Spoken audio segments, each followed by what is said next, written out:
an alien invasion. Is it biblical? Of course it is. Clearly, I'm not here today as a fact witness. You can Google it. I think you just use the Bible, do whatever the hell you like. Just remember, it's not a lie if you believe it. Welcome to another episode of Mystery Bible Theater 3000. My name is Caleb Hegg, and with me, of course, my lovely co-host, Rob Vanhoff. We got a good lovely. Well, yes, we got a good one. We got a good one. If I didn't have the long hair, would I be lovely? No, of course not. Okay, then I can't get a haircut because I rather enjoy being lovely. There you go. If you want to contribute a video to the Mystery Bible Theater 3000, would like us to respond to it, you can do so by shooting us an email, chegg@TorahResource.com. At this point in our journey, what we're going to say is we only want videos. So either YouTube shorts, YouTube videos, Instagram shorts, or movies, Instagram movies, TikTok videos, things like that. Written just doesn't work for this format, so please just consider sending us videos. Also, what do we have here? Oh, yeah, MessiahMatters.com. Go find all of our regular shows on MessiahMatters.com. Okay, and last but not least, perhaps most importantly, please subscribe to this YouTube channel. Our YouTube banner right now says Season 9. I'm not sure why it does. It's Season 10. Whatever. It doesn't matter. Okay. We have a contribution from our lovely co-host, Rob Vanhoff himself. This he found on Instagram. Boy, it's a good one. Let's just kick over to our other view, and I'm going to take down this real quick. Okay, you ready for this? Should we just go? Let's just go. Here we go. Isn't it funny? Christianity gets so much hate, it can only be the true religion. I mean, just look at what happened in Brazil, for example. Do you think the flood after that was just a coincidence? Okay, hang on just a sec. I'm not sure. When was this recorded? Because I don't know what he's talking about. I think there was flooding in Brazil. Well, here's the thing. Is this one of those things where it's like someone typed the text and then they have an AI voice? Yes, that is. Why is that a thing now? It drives me crazy. Like, do they get better results when it's a computer talking like this? When it comes to AI, I'm not impressed pretty much across the board in terms of like certainly AI is an amazing thing, right? You got cars self-driving and whatnot. That's great. But when like generated text, and we've gotten some from people having fun, like somebody sent me like the gospel according to Tim Hegg, according to AI, like what Tim Hegg, like, and they said write the gospel message in the style of Tim Hegg, right? So it looks up my father, Tim Hegg, and then how he writes, and then create something. Even that's not right. Like, it's still off, right? Like, my job is secure when it comes to like AI is not taking it over. Anyway, not the point. We're off base here. First of all, I think Brazil is probably the worst example you could have of modern Christianity. There is a lot of debauchery. Now, certainly there are, there's obviously wonderful believers in every country, but when it comes to Brazil, the amount of, there's a lot of problems with the church in Brazil today. So if this is your model of like good looking Christianity, but beyond that, are you telling me that if we're going by natural disaster, what about all the Muslim countries?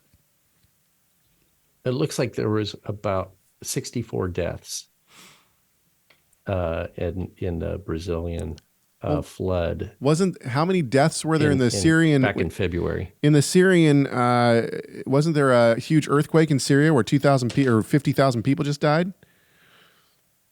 What was the earthquake? Yeah, so clearly it's not, the natural disasters are not occurring simply in places where Christianity is running. There have been 207 murder victims in Chicago this year already. Aha. It's because of the church, right? Now, this is not to downplay the notion that there is persecution against the church. There certainly is. But you can't simply say, look at the natural disasters happening in the world. It must be because of Christianity. Is global warming due to sin? First of all, is global warming even a thing? Right. I have to admit, it got really hot this last week. But you know what? It was a pretty cold winter also. So, to me, I think it seems like the atheists' apocalyptical cry. Like, we need to save Mother Earth. Once again, anyway, that's a side thing. Neither here nor there. The point simply is that you can't look at the world and say, oh, natural disasters are happening in Christian heavy places. That proves that Christianity is true. Let's keep going. And also look at what all these famous people are doing right now. Mocking Jesus and doing and showing demonic stuff. Okay, let's stop again. What? All these famous people. Who are they talking about? Hollywood, maybe, but still, even then,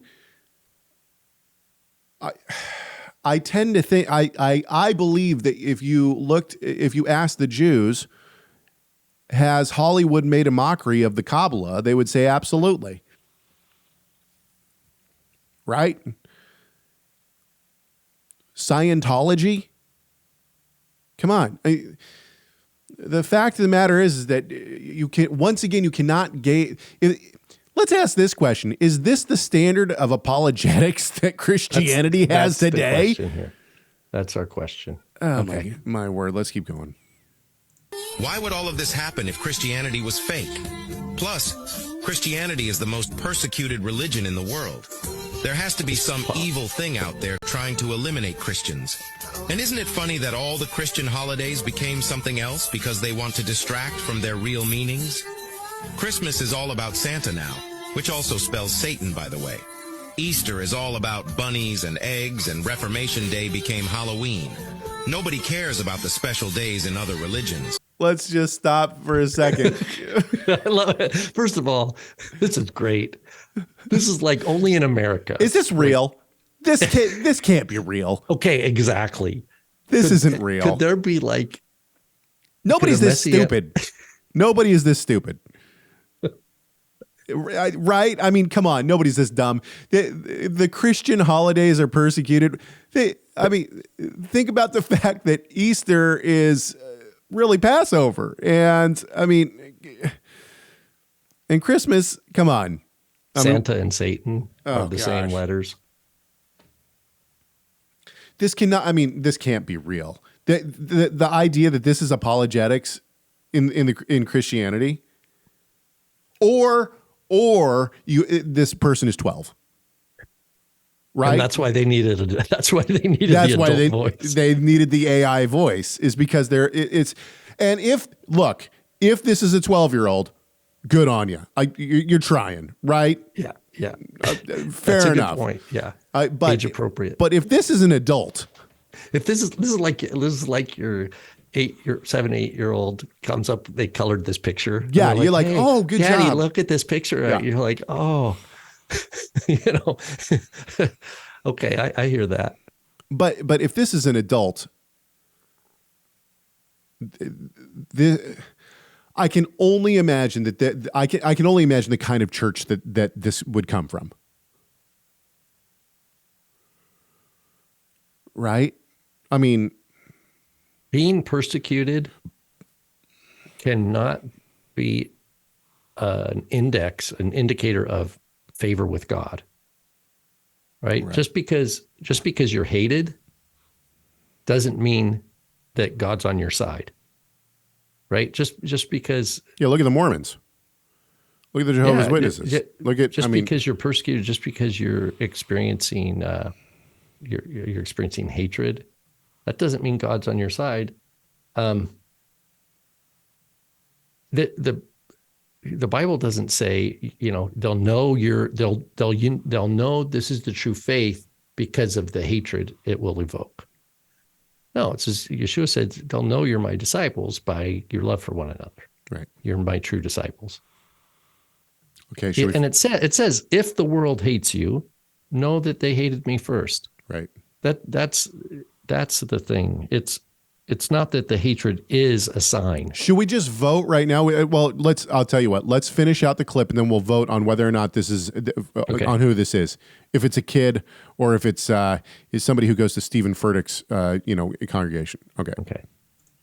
And the best part is that the Bible prophesies all of this. So if we sum all of this up, it can only be said that Christianity is the one and only truth, and that Jesus is the only way to heaven.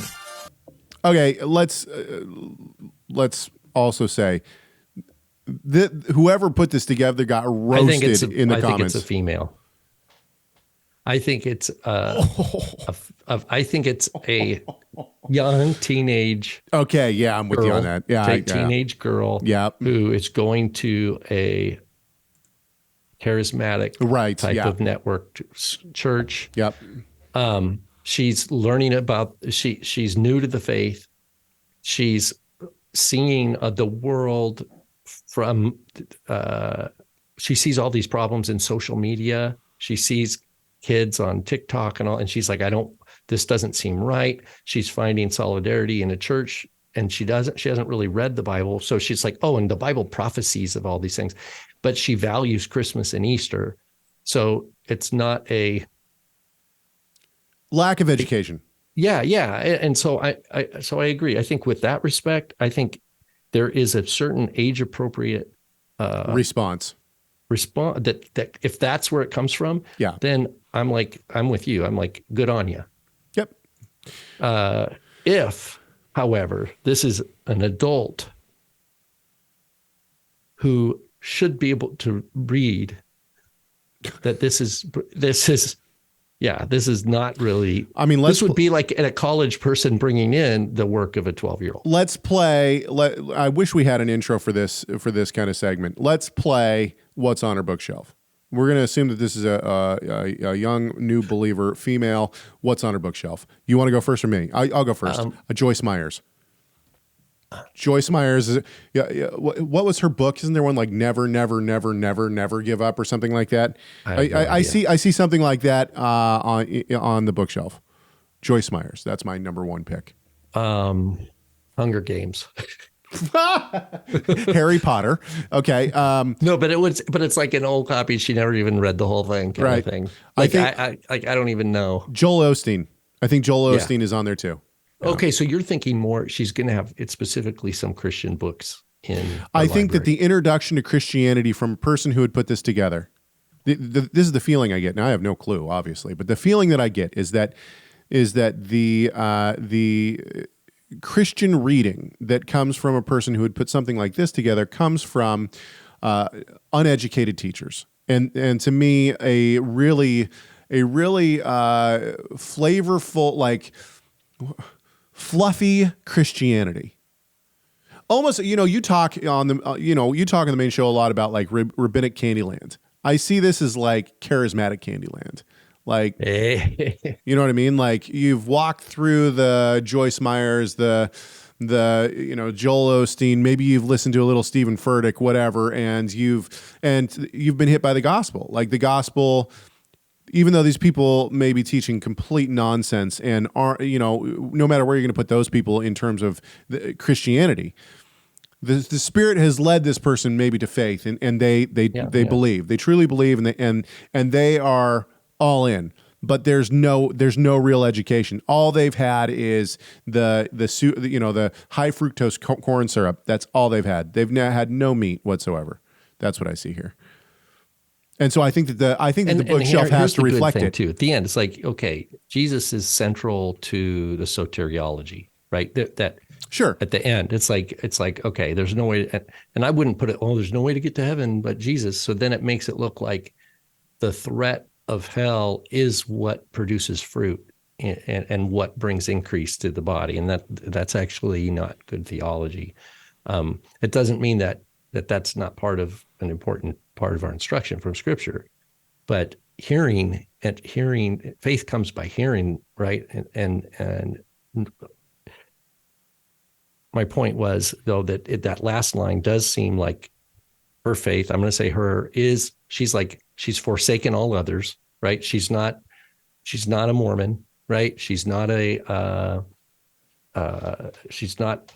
Muslim, right? Not a Scientologist, not a Buddhist. Like those things are like, and she's fleeing the world. She's like, I don't want to be in the world, and we're living in crazy times. So she needs to find the theologians.